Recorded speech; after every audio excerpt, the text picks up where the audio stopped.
Sobat KRS, dimanapun Anda berada, berjumpa dengan saya Debu Widyadana.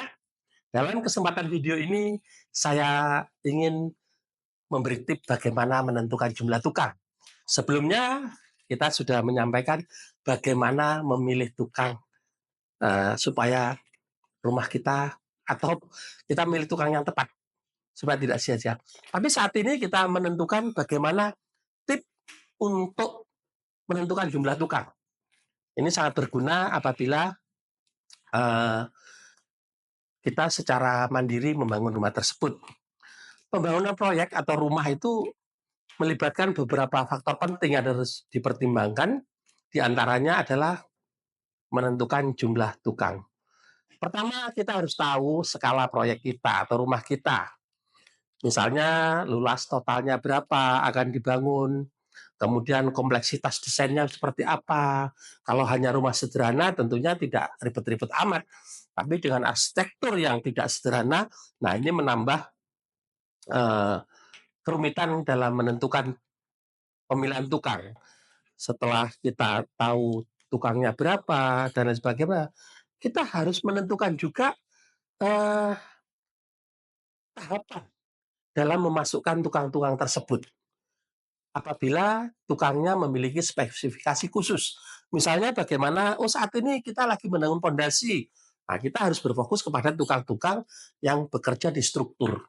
Nanti misalnya lagi ngaci, nah ini tukang-tukang alusan kalau bahasa Jawa, finishing, nah ini juga perlu tukang-tukang khusus.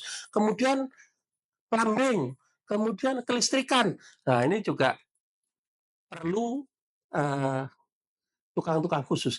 Jadi pertama kita skala rumah kita seperti apa, kemudian tahapan-tahapan dalam kita memasukkan tukang. Itu sangat penting. Karena bila tidak akan bertabrakan jadwalnya dan lain sebagainya dan pekerjaannya tidak efisien. Terutama tukang-tukang khusus. Misalnya tadi itu tukang plumbing, tukang listrik, ini biasanya tidak semua tukang bisa melakukan hal-hal tersebut. Kemudian durasi pembangunan rumah kita. Itu juga penting. Kita mau rumah kita tipe 100 dalam 100 hari, itu tentunya berbeda dengan yang tipe 100 kita bangun 200 hari. Nah, tentunya dengan jumlah tukangnya lebih sedikit, waktunya akan lebih lama. Tapi belum tentu tukang yang sama banyaknya, waktunya lebih cepat. Karena kita harus melihat situasi dan lokasinya. Misalnya kita saat ini sedang buat fondasi, kita masukkan 20 tukang. Padahal fondasi kita tipe 36, padahal saatnya menggali, maka tukang listrik tidak berguna di situ, tukang finishing tidak berguna di situ. Nah, ini tukang yang sia-sia. Jadi durasi, kemudian saat yang tepat memasukkan keahlian tukang itu sangat penting. Kemudian pilih tukang yang berpengalaman memiliki keahlian yang sesuai.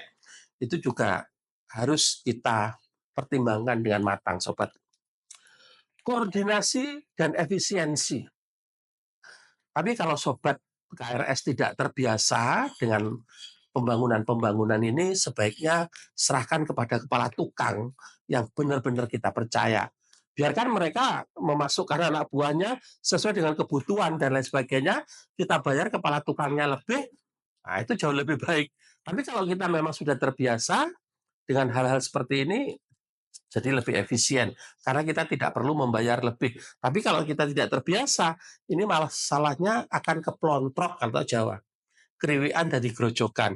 Yang maunya kita ngirit malah ngorot. Nah, ini yang menjadi pertimbangan bagi sobat-sobat KRS. Pastikan ada koordinator di masing-masing pekerjaan itu, atau kepala tukang di masing-masing pekerjaan itu, atau sekalian tadi saya sampaikan, kita serahkan kepada salah satu kepala tukang. Nah, tentang jumlah dan lain sebagainya ya sudah terserah dia. Kita tinggal bayar dia punya kelebihan, kemudian kita bayar tukang-tukang sesuai kesepakatan. Kita lihat absennya, kita bayar tiap minggu, atau seperti apa sesuai kesepakatan. Kemudian efisiensi kerja, ini tentunya tugas dan jadwal kerja jelas untuk meningkatkan efisiensi. Nah, tip bagi saudara-saudara, sobat sekalian harusnya seperti itu. Jadi sobat sekalian, misalnya begini, saya kasih contoh. Kita membangun rumah dengan luas 150 meter. Terus kemudian estimasinya kita akan bangun 6 bulan. Nah, seperti apa sih cara menghitungnya? Kalkulasinya itu seperti ini saudara-saudara. 150, terus kita maunya berapa? Misalnya 100 hari gitu kan, kali 100 hari, nah, dikali 8, dibagi 8. Itu akan menentukan berapa paling efisien setiap eh, apa pembangunan tadi. Misalnya kalau 150 kita mau 6 bulan, estimasi itu kan sebaiknya seperti apa? Pertama struktur itu mungkin sebaiknya sekitar 5 orang.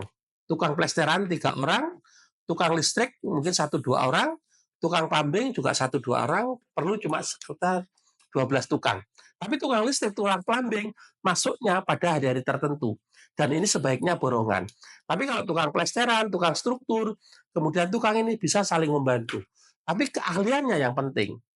Nah, keahliannya harus memenuhi hal-hal tersebut. Tapi jumlah ini bervariasi tergantung kondisi, spesifikasi pekerjaan rumah kita, dan yang lebih penting adalah kita berkonsultasi dengan orang-orang yang ahli di bidangnya, atau kontraktor, mungkin arsitek, atau ya teman-teman yang punya pengalaman lebih akurat.